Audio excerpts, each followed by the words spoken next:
पार्वतीप्रियपुत्राय पूर्वा सन्ध्या प्रवर्तते उत्तिष्ठ गजराजस्य कर्तव्यं लोकपालनम् पार्वतीप्रियपुत्राय पूर्वा सन्ध्या प्रवर्तते उत्तिष्ठ गजराजस्य कर्तव्यं लोकपालनम् उत्तिष्ठोत्तिष्ठ विघ्नेश उत्तिष्ठ गणनायक उत्तिष्ठ गिरिजापुत्र जगतां मङ्गलं कुरु श्रीकाणिपाकवरसिद्धिविनायकत्वं प्रीत्याद्य जागृहि कुरु प्रियमङ्गलानि त्रैलोक्यरक्षणकराणि महोज्ज्वलानि श्रीमद्विनायक विभो तव सुप्रभातम्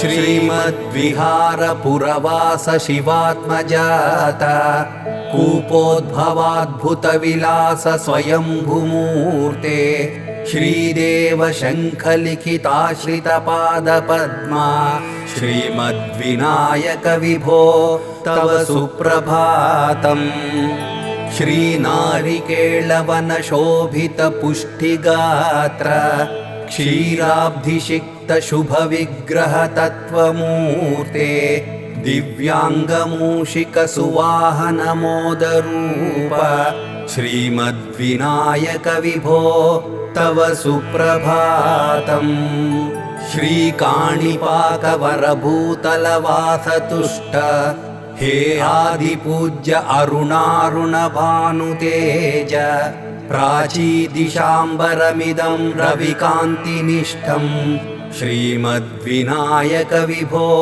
तव सुप्रभातम् श्रीबाहुदाशुभतरङ्गसुबाहुदत्त सुस्निग्धशीतलकणानपि सङ्गृहीत्य प्राभातवायुरिह यास्यति सेवनाय श्रीमद्विनायक विभो तव सुप्रभातम् गौरीकराम्बुजसुलालितदिव्यवक्त्र श्रीकण्ठमानसमुदाकरमोदरूप कैलासशैलशिखरस्थितबालभानो श्रीमद्गणेश्वर विभो तव सुप्रभातम् दूर्वाङ्गुराणि जलजानि सुपुष्पकाणि बिल्वानि पूजनविधौ च सुसज्जितानि नित्यार्चनोत्सुकमदोत्कटवारणास्य श्रीमद्गणेश्वर विभो तव सुप्रभातम् हृत्कूपमध्यसमुपस्थितचित्स्वरूप कूटस्थतत्त्वमिदमेव हि बोधनेन त्वामत्र भासि विदधासि समस्तशोभान् श्रीमद्गणेश्वर विभो तव सुप्रभातम् श्रीमुद्गलाक्षमुनिसन्नुत सच्चरित्र वासिष्ठगृत्समदमुक्ष ऋषीश्वरील्य वेदोक्तदेवगणमन्त्रगणाधिनाथ श्रीमद्गणेश्वर विभो तव सुप्रभातम्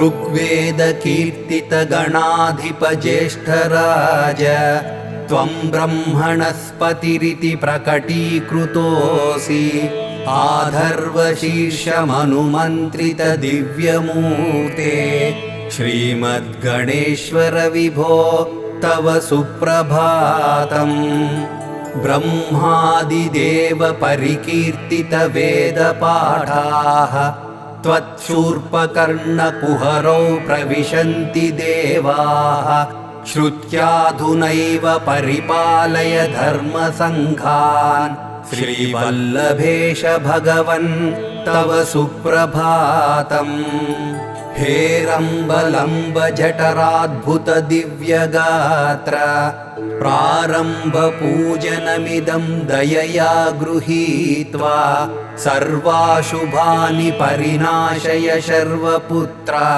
श्रीवल्लभेश भगवन् तव सुप्रभातम् भानूदयेन न हि दृश्यति चन्द्रबिम्बम् तत्पालदेशशशिरेव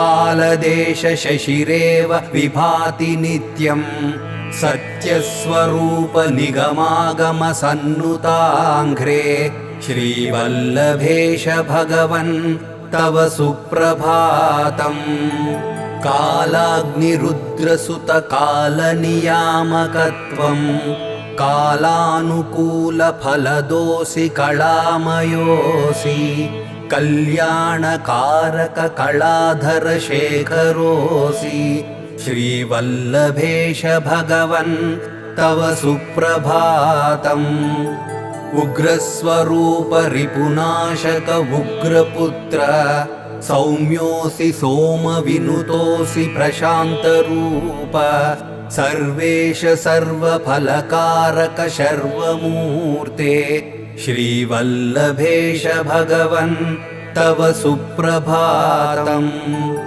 दारिद्र्यदुःखभयभञ्जन दक्ष स्वामी तारुण्यविग्रहधनादिफलप्रदायिन् लावण्यमञ्जुलकलान्वितरञ्जितास्य हे विघ्ननाथ भगवन् तव सुप्रभातम् गम्बीजतुष्टगणराजगकारपूज्य गान्धर्वगानपरिवर्तितनादमूर्ते गाङ्गेयगण्यगणताधिककलास्वरूप श्रीमद्विनायक विभो तव सुप्रभातम् मूलादिचक्रनिलयाच्युतयोगमूर्ते त्वामादिदेवमनुचिन्त्य तरन्ति भक्ताः रागादिदोषपरिहारक वेदवेद्य हे विघ्ननाथ भगवन् तव सुप्रभातम् लक्ष्म्यादिशक्तियुत शक्तिगणेश्वरोऽसि दिव्याक्षरोऽसि शुभमन्त्रविराजितोऽसि तन्त्रादिभिर्नुतनतेष्टधवल्लभेश हे विघ्ननाथ भगवन् तव सुप्रभातम् नागोपवीतधरनाथ विनोदचित्त नागास्यनाशितमहाघनातानुरक्ता आनन्दतुन्दिलतनो बहिरान्तरस्था हे विघ्ननाथ भगवन् तव सुप्रभातम् भद्रे भवक्त्र नवभद्रद भद्रतेज रुद्रप्रियात्मज मदद्रवशक्तियुक्त अद्रीशजा मधुरवत्सलता निधान हे विघ्ननाथ भगवन् तव सुप्रभातम् सर्वार्थसिद्धिफलदायक बुद्धिदायिन् विघ्नाद्रिवज्रपरिपूज्य चतुर्धिकाले भद्रं पदं दिशसि भक्तगणार्थितोऽसि हे विघ्ननाथ भगवन् तव सुप्रभातम् बालादिभव्यबहुरूपधरोऽसि देव चिन्तामणिस्त्वमसि सर्वफलप्रदोऽसि त्वन्नाम दिव्यमणिरस्ति जगद्धिताय हे विघ्ननाथ भगवन् तव सुप्रभातम् हे काणिपाकगणराट् तव सुप्रभातम् ये मानवान् प्रतिदिनं प्रपठन्ति भक्त्या तानेकविंशतिकुलान् परिपालय त्वम् इत्थं वदन्ति विबुधाः करुणार्द्रचित्ताः हे काणिपाकगणराट् तव सुप्रभातम् ये मानवान् प्रतिदिनं प्रपठन्ति भक्त्या तानेकविंशतिकुलान् परिपालय त्वम् इत्थं वदन्ति विबुधाः करुणार्द्रचित्ताः हे काणिपाकगणराट् तव सुप्रभातम्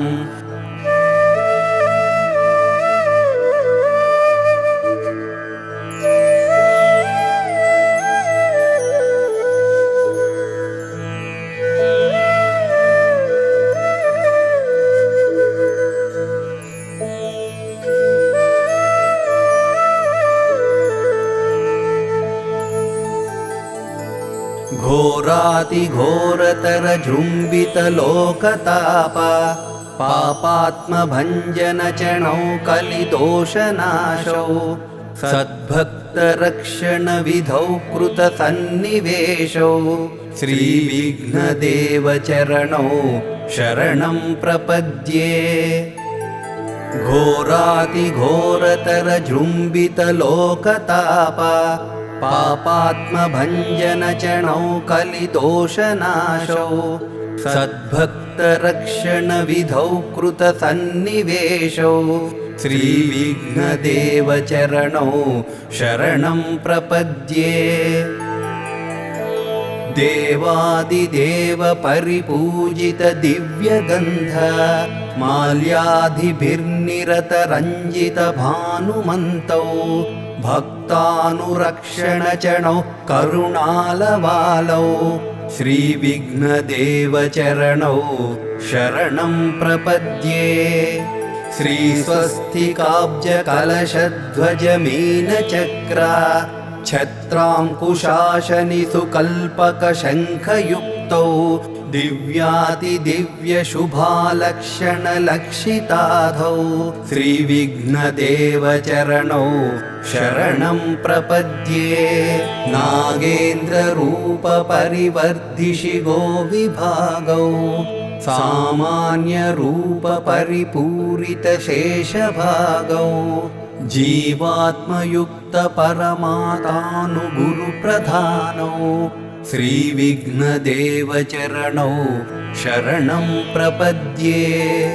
केनापि भावमनुभूय दशाविशेषे भक्त्या तानुघाटसमये स्मरणकृतेऽपि सद्यप्रशान्तिफलदानभयप्रदानौ श्रीविघ्नदेवचरणौ शरणं प्रपद्ये। पापाटवीविटकृपीटजाभौ निताय प्रवृद्धकलिकल्मषनाशदीक्षौ श्रीकाणिपाकवरपुणायतले प्रसिद्धौ श्रीविघ्नदेवचरणौ शरणं प्रपद्ये। देवाधिदेवसुकिरीटमणिप्ररोहैरारुण्यभावसमलङ्कृतपद्मसाम्यौ दीनाश्रितौघभवतापहरप्रकृष्णा श्रीविघ्नदेवचरणौ शरणं प्रपद्ये।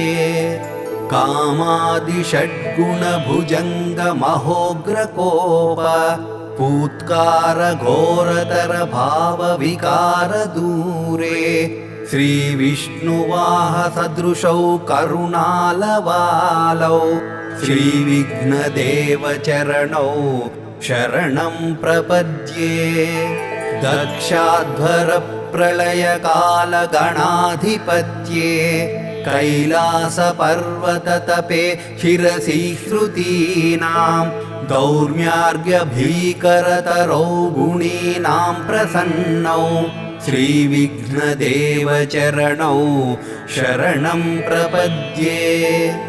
आधारपीठनिलयाक्षय नित्यशैव वागीश्वरेश्वर दिगम्बर पूर्णपारतिक आमोदमोदजनकाच्युत विश्वरूप श्रीविघ्नदेवचरणौ शरणं प्रपद्ये। कुक्षिस्थयक्षवरकिन्नरमानवाळिरक्षो गणाध्यकुलपालकज्येष्ठराज ओङ्कारवाद्यकुलभावनवोषधीश श्रीविघ्नदेवचरणौ शरणं प्रपद्ये। मोक्षाक्षभाव्यपदसंस्थितदिव्यरूप नक्षत्रमण्डलपथे गजरूपनिष्ठा प्रत्यूहपर्वतविधौ परमप्रशस्ता श्रीविघ्नदेवचरणौ शरणं प्रपद्ये।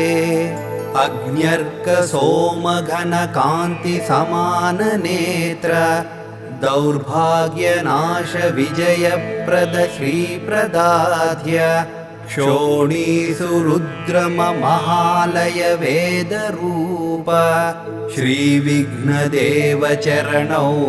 शरणं प्रपद्ये। अग्न्यर्कसोमघनकान्तिसमाननेत्र दौर्भाग्यनाशविजयप्रद श्रीप्रदाध्य क्षोणीसुरुद्रमहालय वेदरूप श्रीविघ्नदेवचरणौ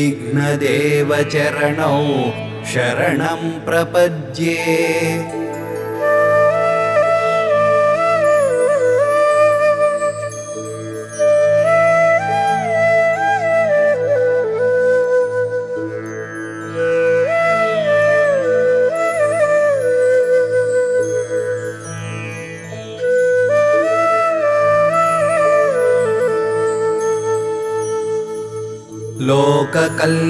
लोककल्याणरूपाय पार्वतीप्रियसूनवे सर्वदेवशरण्याय विघ्नदेवाय मङ्गलम्। लोककल्याणरूपाय पार्वतीप्रियसूनवे सर्वदेवशरण्याय विघ्नदेवाय मङ्गलम्। मान्याय सुप्रदीप्ताय सुरारिघ्नाय मन्त्रिणे शाश्वताय महेशाय विघ्नदेवाय मङ्गलम्। मान्याय सुप्रदीप्ताय सुरारिघ्नाय मन्त्रिणे शाश्वताय महेशाय विघ्नदेवाय मङ्गलम्। भीमाय मेघनादाय हेरम्बाय च शम्भवे लम्बकर्णाय बुद्धाय विघ्नदेवाय मङ्गलम्। भीमाय मेघनादाय हेरम्बाय च शम्भवे लम्बकर्णाय बुद्धाय विघ्नदेवाय मङ्गलम्। कल्याणगुरवे सख्यै सत्यधर्मस्वरूपिणे गणाधीशाय सर्वाय विघ्नदेवाय मङ्गलम्। कल्याणगुरवे सख्यै सत्यधर्मस्वरूपिणे गणाधीशाय सर्वाय विघ्नदेवाय मङ्गलम्। भुवनेशाय शूराय सर्वैश्वर्यप्रदायिने सर्वनेत्राधिवासाय ज्येष्ठराजाय मङ्गलम्। भुवनेशाय शूराय सर्वैश्वर्यप्रदायिने सर्वनेत्राधिवासाय ज्येष्ठराजाय मङ्गलम्। अग्रपूज्याय साराय तप्तचामीररार्चिसे ब्रह्मविद्याधिदेवाय भावगम्याय मङ्गलम्। अग्रपूज्याय साराय तप्तचामीररार्चिसे ब्रह्मविद्याधिदेवाय भावगम्याय मङ्गलम्। हृत्पद्मशायिनेऽपि वक्षसे स्थूलकुक्षये वाणीजिह्वाय धन्याय पूर्णानन्दाय मङ्गलम्। हृत्पद्मशायिनेऽपि वक्षसे स्थूलकुक्षये वाणीजिह्वाय धन्याय पूर्णानन्दाय मङ्गलम्। दूर्वायुग्मप्रियायास्तु शशिकान्तिविकासिने सार्वकालिकरूपाय विघ्नदेवाय मङ्गलम् दूर्वायुग्मप्रियायास्तु शशिकान्तिविकासिने सार्वकालिकरूपाय विघ्नदेवाय मङ्गलम् श्रीकाणीपाकसौभाग्य वैभवोपेतमूर्तये मङ्गलानां निवासाय विघ्नदेवाय मङ्गलम् श्रीकाणीपाकसौभाग्य वैभवोपेतमूर्तये मङ्गलानां निवासाय विघ्नदेवाय मङ्गलम् ॐ गं गणाधिपतये नमः। ॐ गं गणाधिपतये नमः।